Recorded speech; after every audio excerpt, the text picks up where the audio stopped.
सर्व मित्र सूरज इंगळे यूट्यूब चॅनलवरती आपलं हार्दिक स्वागत. सध्या जठारपेठ चौकातून कॉल यायला नीट्स क्लासेस जोडून, तर तिथं जाऊन भाऊ कोणताच भेटते, तुम्ही पूर्ण व्हिडिओ पाहत राहा.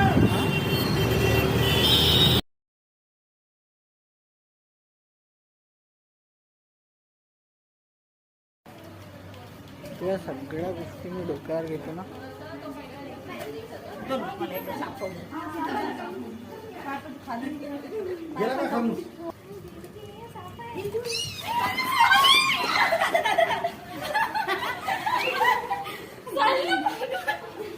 इंग्लिशमध्ये चेकर्ड किलबॅक म्हणता येईल, मराठीत पांदिवड. चेकर्ड किलबॅक पांदिवड तरी साप हा. हा बेविषार राहते पण चावरटलं राहते एकदम.